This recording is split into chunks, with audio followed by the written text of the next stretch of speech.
Arkadaşlar merhabalar. Kanalıma hoş geldiniz. Bugün temel analiz eğitimlerinin ilk videosu olan temel analiz nedir, neden önemlidir? Onu sizlere anlatacağım. 3 videodan oluşacak temel analiz. Başlıklar olarak temel analiz nedir, neden önemlidir? White paper nedir, nasıl okunur? Tokenomics nedir, nasıl kullanılır?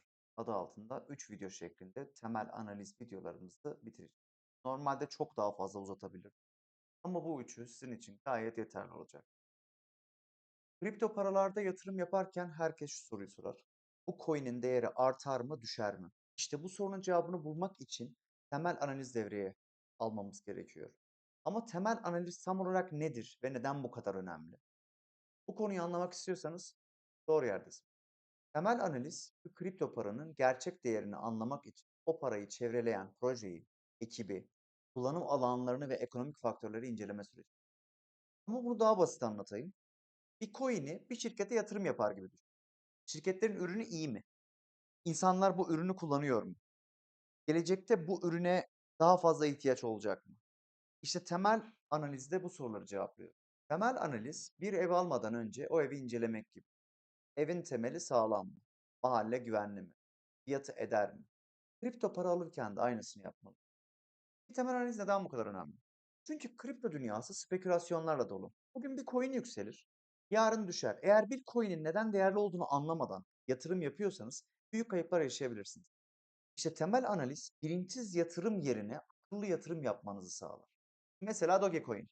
Başlangıçta bir şakaydı ama Elon Musk'ın tweetleriyle popüler oldu. Eğer sadece hype'a kapılarak aldıysanız büyük bir risk aldınız.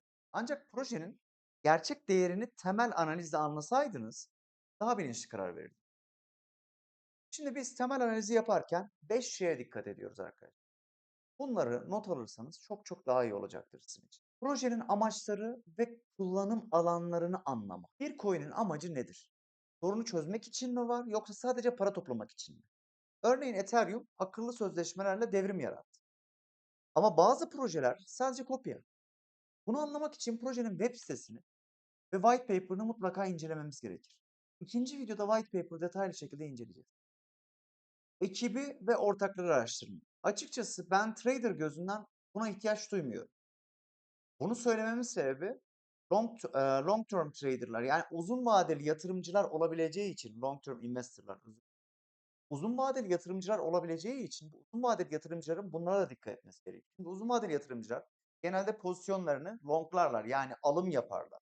Satış yapmazlar. Alım yaptıkları için de bir coin'e bağlılık sergilerler. Bir trader bağlılık sergilemez. Bağlılık sergileyeceksiniz arkadaşlar. Ekipleri ve ortakları da araştıracaksınız. Mesela Binance'in kurucularının BNB Coin'in araştırma grubunda olması gibi düşünün olayı.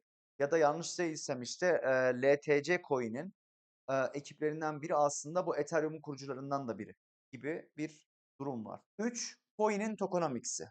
Gene hani white paper'la tokenomics hem long term trade investor'lar hem de trader'lar için aynı şekilde etkili olacaktır arkadaşlar. Coin'in toplam arzı, dolaşımdaki miktarı ve yakım mekanizması nedir? Mesela Bitcoin'in sınırlı arzı onu dijital bir altın gibi yapıyor. Tabii ki her sınırlı arzı olan para birimi çok aktif bir şekilde değerlenecek diye düşünmemeniz gerekir burada. Gene bu uzun vadeli yatırımcılar için dördüncü maddemiz topluluk ve sosyal medya etkisi. Topluluğun aktif olup olmadığını kontrol edeceksiniz. Hani Telegram ve Twitter gibi platformlarda durmadan konuşuluyor mu?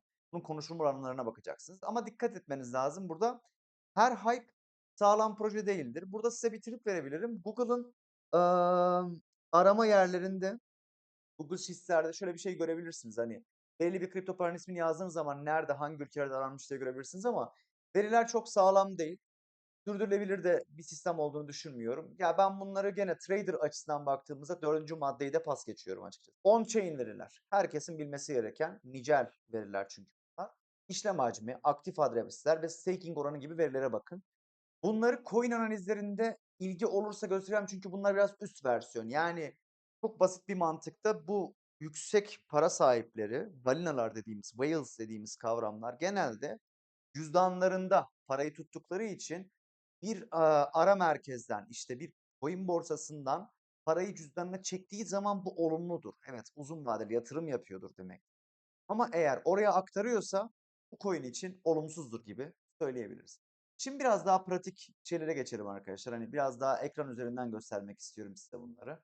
Ekranımız gelsin. Sanki başka bir çalışıyormuş gibi tek başıma çalışıyorum ama ekranımız gelsin. Söylemek hoşuma gidiyor. Daha böyle bir hava veriyor. Ekranımız geldi.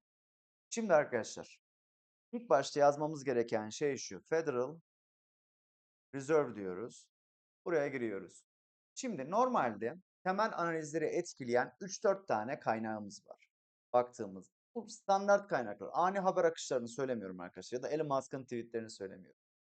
Amerika'da gayri safi milli hasıla verileri, faiz indirimi verileri ya da işte işsizlik verileri gibi datalar açıklandığında genelde bizim saatlerde 3.30'a denk geliyor. Onun açıklanacağı zaman o açıklanma esnasında 2-3 dakika önceden şöyle hafif bir coinler yükselir düşer.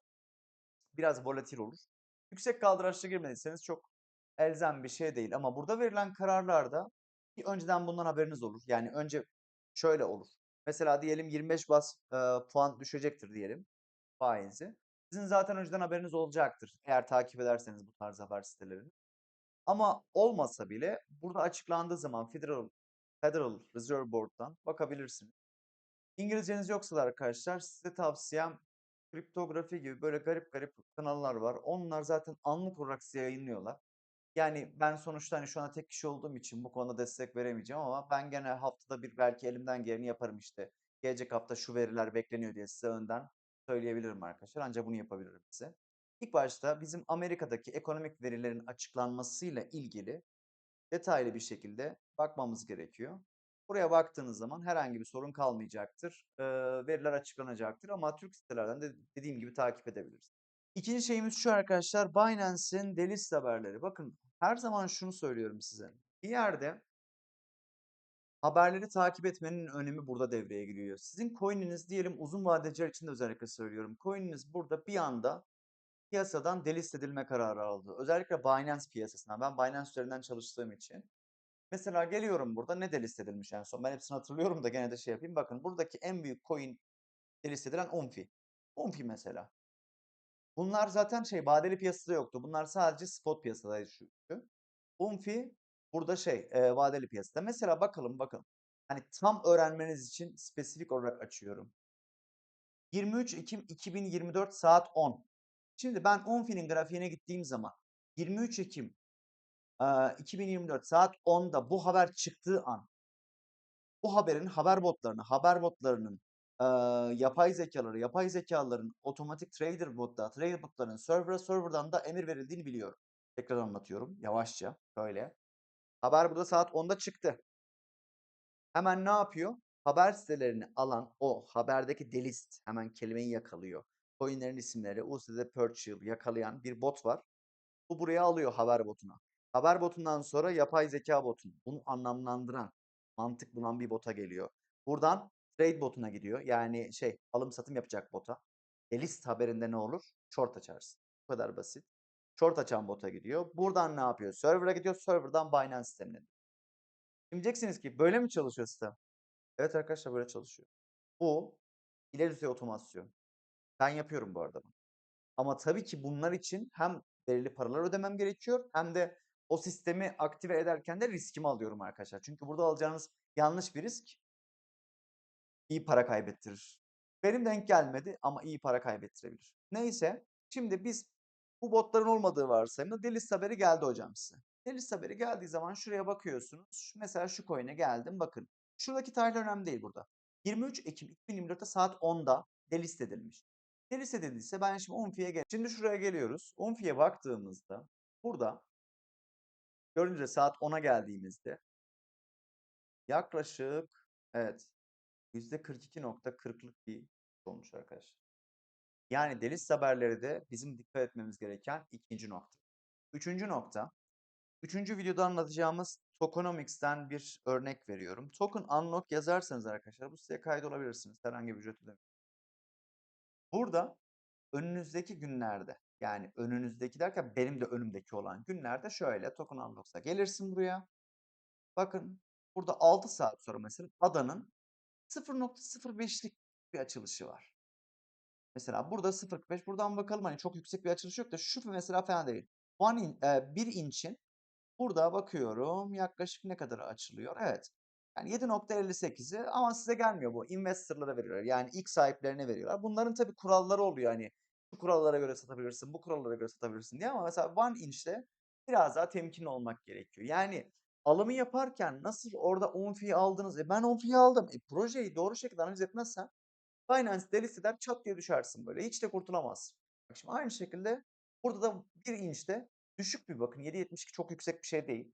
Ama temkinli olmakta fayda var. Buraya listeniz giriyorsa biraz temkinli olmak lazım. Son olarak arkadaşlar CoinMarketCap'in birkaç kullanımı hakkında bahsedeceğim size. CoinMarketCap'e geldiğinizde burada arkadaşlar basit bir şekilde sizden detaylı bir şekilde bunları inceleyeceğim coin analizlerinde. Ama şu anda ilk başta bu site sizin elinizin altında olması gereken bir site. Bakın market cap 3.27. Çok anlamlı bir şey değil. Volüm de çok anlamlı değil burada. Dikkat etmeniz gereken ilk şey Fear and Greed Index. Bakın Fear and Greed Index'te 5 tane nokta var burada. Kırmızı, işte turuncu, sarı, açık yeşil, koyu yeşil. Arkadaşlar burada düz mantık düşünelim. 0-20, 20-40, 40-60, 60-80, 80-100 diyelim mesela. Şimdi buraya baktığınızda Extreme Greed, aşırı açgözlü piyasa şu anda. Aşırı açgözlü olunca ne olursun? Para kaybedersin arkadaşlar. Bu kadar basit. Ben mesela diyelim 10 pozisyonum varsa, tabii ki bu sezonuna girdiğimiz için bu mantıklı değil. Ben normal ayı sezonunda. 10 pozisyonum varsa şuradayken mesela alım yapmayı daha fazla isterim. Çünkü kimse almak istemez. Herkes satmıştır. Ben buradayken yaklaşık 9 longa bir short yaparım. Yani 9 alım bir satım gibi. Şuraya gelirse 7 alım 3 satım gibi. Şurada 5'e 5 olur bende. Burada tam tersi döner. 3'e 7, burada 1'e 9 olur. Yani şu an pozisyon alsam eğer ayı piyasası olsaydı arkadaşlar ben burada short açardım pozisyon. Long değil. Yani satış açardım. Düşüşüne oynardım diyelim. En sevdiğiniz, herkese sevdiği dominans da burada arkadaşlar. Buradan da dominans takip edebilirsin. 60'lardan 57'lere düştü. Ha geldi şu anda hemen geldi altcoin'ler. Pat diye geliyormuş bir de ne eğleniriz. Ya neyse. Evet arkadaşlar. Bugünkü eğitimin sonuna geldik. Temel analiz nedir? Nasıl kullanılır? Bunu size aktarmaya çalıştım. Bundan sonraki aşamada sadece iki şey öğreneceğiz. White paper nasıl analiz edilir? Bunu size çok kolay getireceğim. Yani 30-40 sayfalık İngilizce metinleri falan okudum. 12 tane soru hazırladım. Yapay zekaya soruyoruz. Yapay zekanın cevaplarına göre proje hakkında konuşuyoruz. Hafta içleri belki bazı projelerin white paper'ları üzerinden yorumlar da yapabiliriz. Daha kolay yönteme geleceğim. Soruları da zaten orada videoda söylerim. Notlarınızı alırsınız. Bu şekilde siz ilk başta temel analizi anladınız. Yani bu siteleri anladınız. Anlattığım siteleri ve sistemleri. Şimdi ikinci yapacağımız şey white paper okumak olacak. Artık siz sistemi anladınız, nelerin ne zaman değişebileceğini, hani anlık değişebileceğini. White paper anladınız, yani projenin mantığını da çözdünüz. Sonra projenin ekonomisine çözdünüz. Ondan sonra hareket. Peki bu ne işe yarıyor? Mesela örnek veriyorum. Herkesin sevdiği bir coin'den gidelim. AVAX diyelim. Kurucularından biri Türk diyebiliyorum. Belki de kurucusudur. Tam o kadar araştırmadım. Magazinsel boyutu çok iyi bilmiyorum. Şimdi AVAX'a baktın sen. Temel analizde evet bu proje gerçekten gelişime açık. Okudum. Baktığınız şey de çok güzel. White paper da çok güzel. Bunu da aldınız, beğendiniz.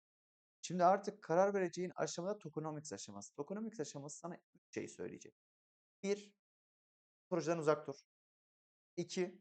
Bu projeye long oyna. 3. Bu projeye short oyna. Bu kadar basit.